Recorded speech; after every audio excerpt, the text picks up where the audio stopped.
はい、どうもこんにちは。今日はね、久しぶりに靴磨きでもしようかなと思います。で、これね、見てください。ボロボロです。ボロボロというわけではないんですけど、いや、ボロボロか。トリッカーズです。トリッカーズの動画ね、前は結構出してたんですけども、最近はもう靴を作る動画しか出してなくて、こいつの登場機会もめっきり減りました。で、実際最近ね、履いてないです。なぜかというと、冬は前ちょっと動画出したんですけど、このねルーディ・クライターのブーツ、これがずっと定番というか、中がムートンになっててあったかいんで、それをね履いてて、これは最近履いてなかったんですけど、そろそろちょっと履こうかなということで良くない、本当にダメな靴作ってるやつが何やってんだって感じなんですけど、この汚れた状態でね靴箱に放置しちゃってたんで、本当に良くないですね。ごめんなさい。こいつをきれいに磨いていきたいと思います。泥というかすれがね目立ちますね、革の。全然革の状態まだ大丈夫なんですけど、クラックも別にないし、ソールもまだ大丈夫なんですけど、森で履くとやっぱりこう木の枝とか葉っぱとかにかなり擦れて、こう銀面がねこう白っぽくなるんですよね。それプラス砂ぼこりなんで、こうすごくボロっちく見えるんですけど、磨いていくとかなり変わると思います。まずは雑巾で全体拭いていきます。その前にこのシューツリーを入れておきますね。ちょっとしっかり磨くんで、この革紐も抜きます。全体をね拭いていきます。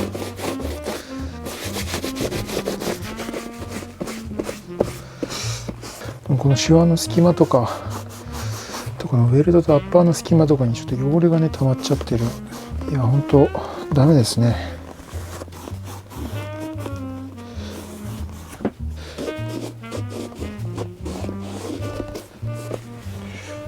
はい、これだけでだいぶ変わりましたね。泥を落として、今はちょっと濡れてるんで色が濃くなってますけど、クリームはこのブリフタッシュのザクリームと、あとタイで買った謎のポマコクリーム、これを使っていきます。保湿もしたいしオイル分も欲しいんで、ちょっと僕このクリーム2つが好きなので、これをね混ぜて使ってみたいと思います。混ぜるっていうか同時に塗るっていうだけなんですけど、ブリフタッシュのクリームはこんな感じですね。これ乳化性クリームです。水と油脂とロウが入ってるやつですね。でこれはもうほとんど油、ロウも多分入ってると思います。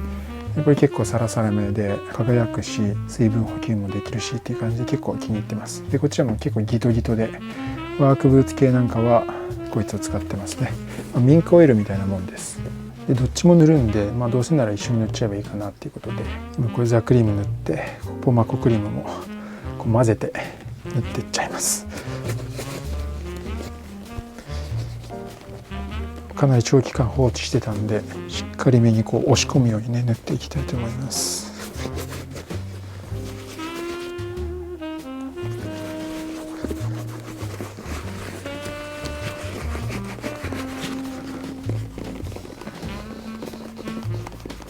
このトリッカーズの靴はこれポール・スミス別注の靴ですね。だからモデル名とかはねないんですけど、一応品番的には M6870 っていうやつかな。インソールはトリッカーズとポール・スミスのダブルネームになってますね。一応ロガーブーツっていう名前で、ロガーって木こりですね。木こりが履くような靴ということで、ちょっと木こりっぽい服装なんですけど僕ベストだけちょっと羽織ってるんですけど、このシャフト部分がね普通のトリッカーズのブーツより長いです。この足首が穴でいって、2個分ぐらい長いのかな。なのでかなり足首のホールド感が強くて、でそれでいて皮がねかなり柔らかいんで、本当になんかすごくね履き心地が良くて、安心してね森の中を探索できるんですけど、一つ難点があって、レザーソールなんですよね。だからね滑ります、普通に。特に濡れてる土、泥みたいなやつは本当によく滑りますね。この色といい形といい履き心地といい、かなり気に入ってる靴です。多分このねベロのところ見てもらうと、この革のね柔らかさが分かるんじゃないかな。このベロ部分ってねライニングがないんですけど、アッパーの革1枚、ここがねもうふにゃふにゃです。これ別に悪い意味ではなくて、こんな感じで、かなりふにゃふにゃで、すごくね柔らかくて、別に弱いって意味じゃなくて、かなりね耐久性はあると思います。この辺はねライニングついてるんですけど、それともかなり柔らかくて、この辺りがね足首への馴染みがすごくいいですね。はい、いい感じの雰囲気になってきてます。ちょっとここでクリームの染み込み待ちをしますんで、この紐、この靴ねトリッカーズには珍しく革紐がついてました。こんな感じの革でできた紐なんですけど、こいつもちょっとケアしようかな。このポマーコクリームを手に取って靴紐にこうやってね塗り込んでいきます。あんまり多分これやる必要もないかなとは思うんですけど、やっぱり油分がこうなくなっていくと革の繊維がねこう崩壊して切れちゃうんで、適度にこうやっておくのが革紐の場合は大事かもしれないですね。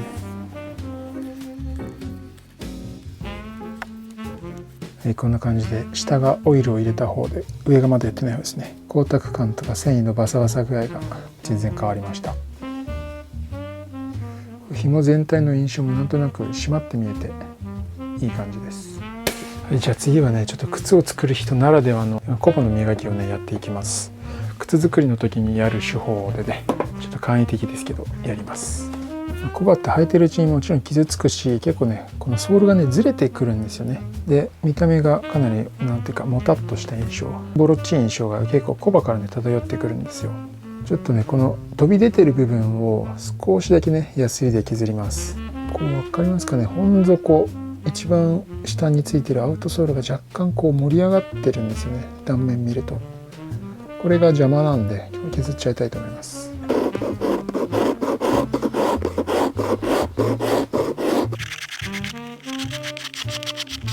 この下のね本底ここだけ出っ張ってたんで、この部分だけ白く削れましたね。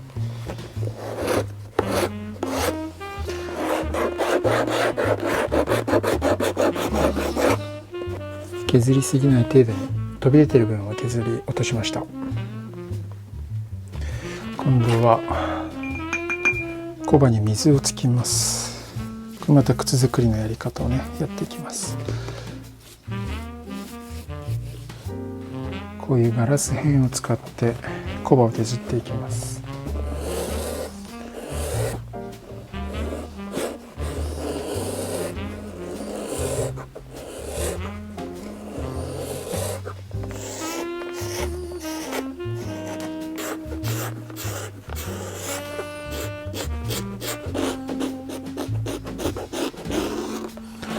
かかとも削ります。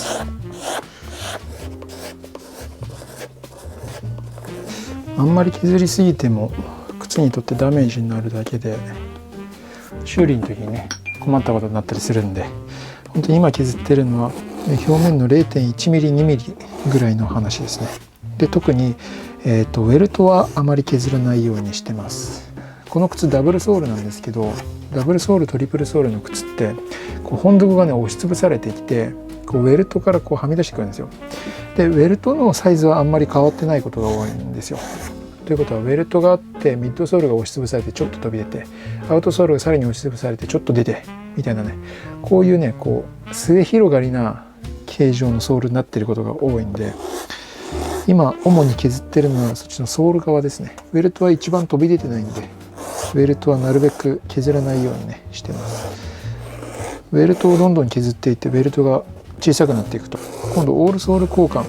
ソールを全交換するときに出し縫いする場所がないじゃんっていう話になっちゃうんで、このウェルトはなるべく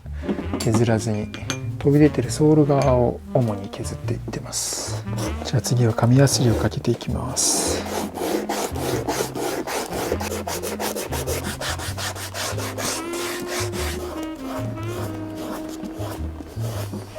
また水つけてまたペーパーかけていきます。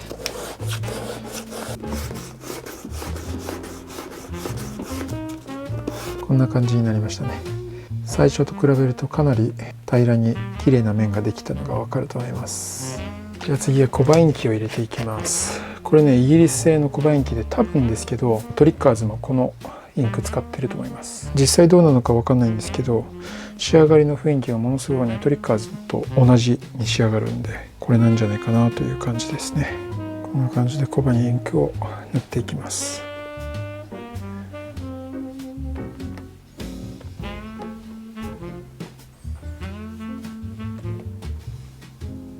今マットな感じなんでちょっと布で磨きまして、こんな感じで光沢感が少し出てきます。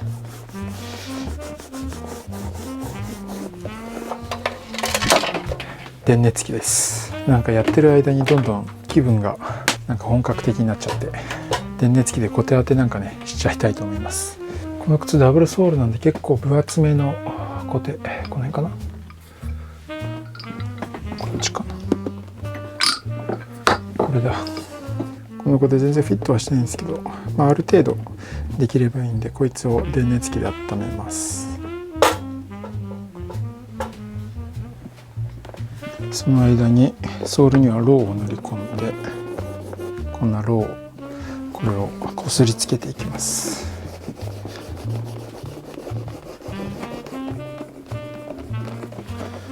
この熱したコテをだいたいね70度ぐらいですね、ちょっと触れるぐらいです。これを当てていきます。こんな感じでグリグリ触ったところのローが溶けて少しね光沢感が出てきます。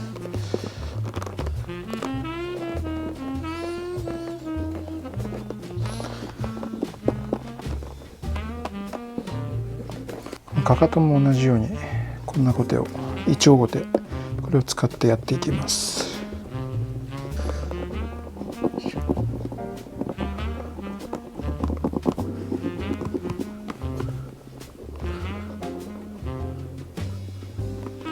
そしたらこの布でこすって光沢を出していきます。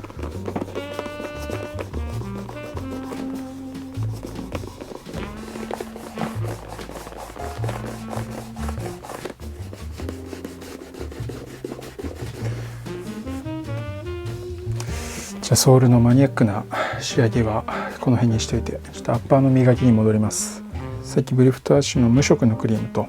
ポマコオイルっていうオイル多めのクリーム入れたんで、今度はこのサフィールのクリームでちょっと補色を、色をね入れています。こことがなんかに引っかけたんでしょうね。皮の色がね剥げてますね。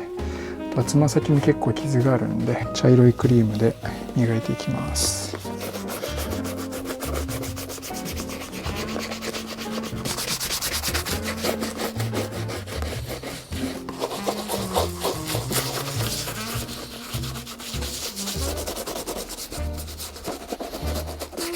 ブラッシングしていきます。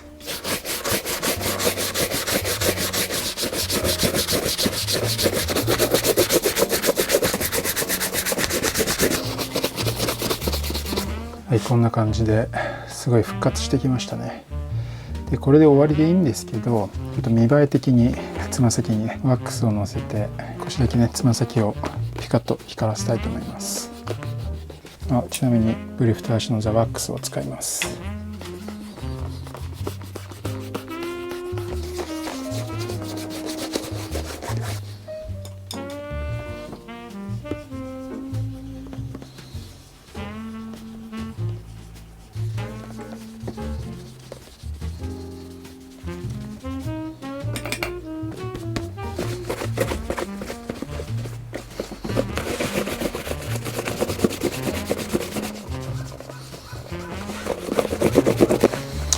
よし、こんな感じでいいかな。じゃ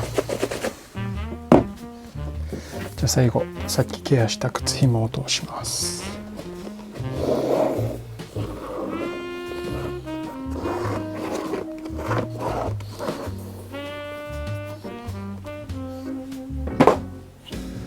はい、完成です。あんだけボロボロだったんですけど、めちゃめちゃ綺麗になりましたね。アッパーの綺麗さももちろんなんですけど、このソールも結構綺麗になりました。もしかしたら新品時より光沢出てるかもしれないですね。手製靴のやり方を使ってピカピカのコバになりましたね。でもね、この辺ヒールのあたりとか結構打痕というか、何かにぶつけて皮がねへこんでるところとかあるんですよね。こういうところですね。こういうのはやっぱりこれを平らにしようと思うとかなり削っていかないといけないので、そこまではやってないですね。最低限の削りで綺麗になるところまでやりました。たかがコバなんですけど、このコバの靴に与える印象ってすごく大きいので、すごく大事な部分ですね。こんな感じでつま先とかもね傷あるんですけど、またそういうところがねいい雰囲気になってます。このシャフト部分、この部分のシワのねこのうねうね感、これがブーツはいいですよね。こう触った感じでもねもちっと潤った感じが分かります。あんなねボロボロで泥だらけだったのが嘘のように綺麗になってくれました。ということでね、トリッカーズの靴久しぶりに磨きましたね。作りとかね、革とかはそれなりなんですけど、なんていうかやっぱりこの雰囲気はなんかトリッカーズにしかないような雰囲気だよなと思いますね。この雰囲気がね魅力的で、僕はやっぱり好きですね。また履いてあげたいと思います。ちょっとねやってるうちにどんどんなんかこう自分の中でヒートアップしてきちゃって、ガラス使ったりコテ使ったりね、なかなかちょっとこの動画の通りに磨くっていうのが難しいような動画になっちゃったんですけど、ここまでやんなくてもサンドペーパーでこすって靴クリーム入れてワックス塗ってっていうだけでもかなり綺麗になるんで、もしコバの磨きをねやったことがない方がいたら試してみるとガラッと靴の印象がね蘇ると思います。トリッカーズの靴まだあと3足ぐらい持っているので、また機会あればねやりたいと思います。じゃあまた次の動画でお会いしましょう。